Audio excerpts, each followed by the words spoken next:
অনেকটা দিন হয়ে গেছে ঠাকুমা স্নান করে না, আর নিজে একা স্নানও করতে পারে না, তাই স্নানও করে না। আর এখন তো প্রচণ্ড ভয়ও পায় বাইরে বেরোতে একা একা, কি জানি মাথা ঘুরে আবার পড়ে না যায়।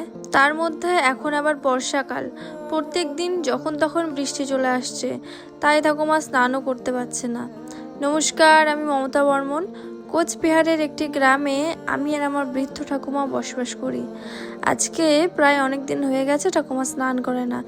একে তো ঠাকুমার শরীরটা ভালো না, এবার আমি ভাবছি ঠাকুমা যদি এতদিন না স্নান করে থাকে তাহলে তো ঠাকুমার শরীরটা আরও খারাপ হয়ে যাবে। তাই আজ ভেবেই নিয়েছি যে না, আজকে আমি ঠাকুমাকে স্নান করিয়ে দেবই। তো যেই ভাবা সেই কাজ, ঠাকুমাকে ঘুম থেকে উঠিয়ে ঠাকুমাকে আমি পায়খানায় নিয়ে গেলাম। তারপর আমি ঘরে কিছু ভেজা জামা কাপড় ছিল সেগুলো শুকোতে দিলাম। এবার আমি ভাবলাম যে ঠাকুমা যেহেতু বাথরুমে গেছে, তো যতক্ষণ বাথরুমে থাকবে আমি দোকান থেকে আসি, মানে দোকানে যাব। যেরকম পেঁয়াজ কাঁচা লঙ্কা নেই, তো আমি ভাবলাম যে আজকে একটু সেদ্ধ ভাত আর ডিম সেদ্ধ খাওয়া যাক। তো এর জন্যই আমি আমাদের গ্রামের একটা দোকানে চলে যাচ্ছি। সেখান থেকে আমি পেঁয়াজ নিলাম, কাঁচা লঙ্কা আর ডিম নিয়ে নিলাম দুটো, আমার আর ঠাকুমার জন্য।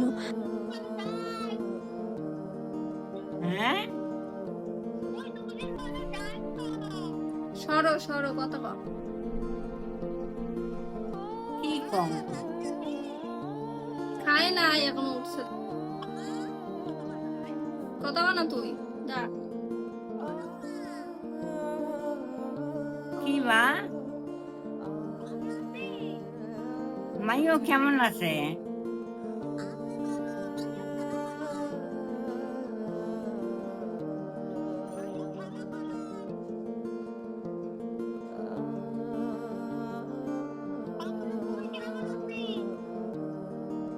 মাথাটা করে মা গাম টান খরে দেন, ভিজে কাপড় দিয়ে গাও মতন ঠান্ডা না গায়ে।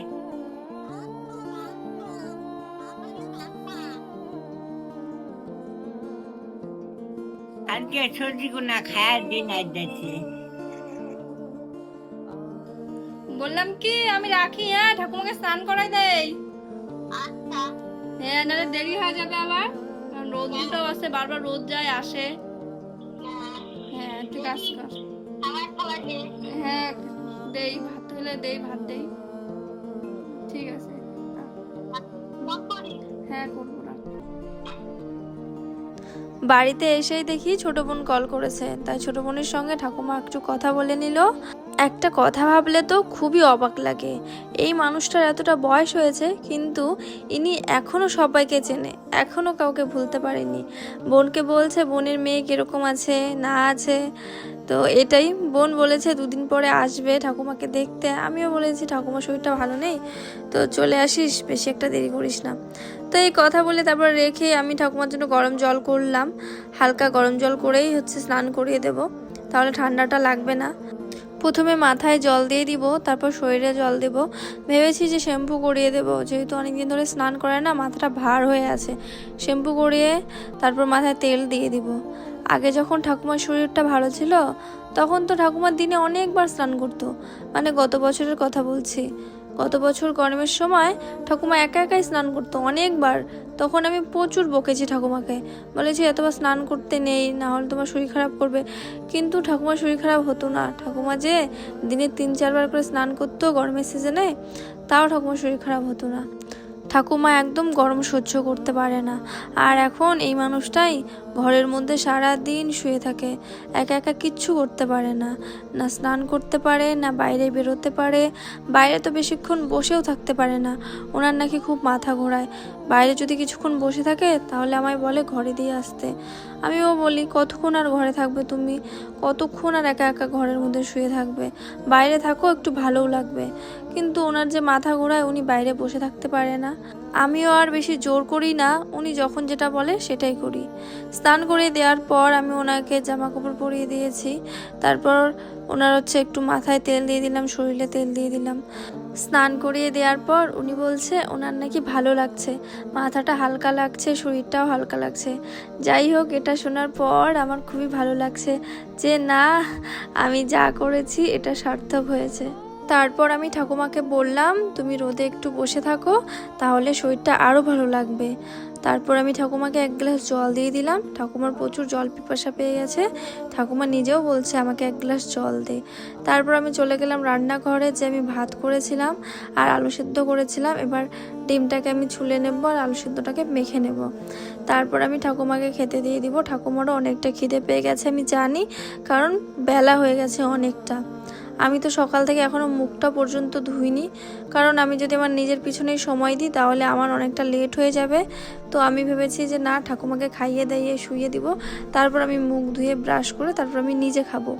তো ঠাকুমাকে ভাত দেওয়ার পর ঠাকুমা না না করছে, বলছে এতটা ভাত আমি খাবো না। কিন্তু ঠাকুমাকে যদি আমি কম করে ভাত দিই, ঠাকুমা ওই অল্প একটু করে খাবে আর আবার অল্প একটু রেখে দেবে।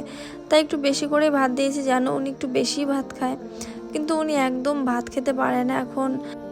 তাই আমি মাঝে মাঝে ওনাকে সুজি আর মুড়ি দিই। উনি আবার সুজিটা খুব সুন্দর খেতে পারে। আমি যদি ওনাকে সুজি মুড়ি খেতে দিই, আমি যতটুকুই দিই না কেন উনি পুরোটাই খেয়ে নেয়।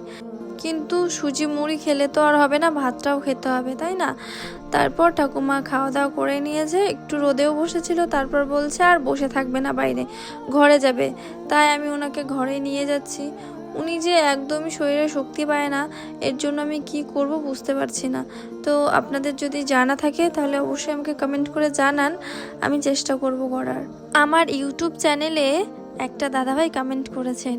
কমেন্টটা হচ্ছে এটা: আমার কোচবিহার দেখার খুব ইচ্ছে, শুনেছি রাজারশহর কোচবিহার, আমার অনেক দূরে বাড়ি, তাই এখন যেতে পারছি না রাজারশহর দেখতে।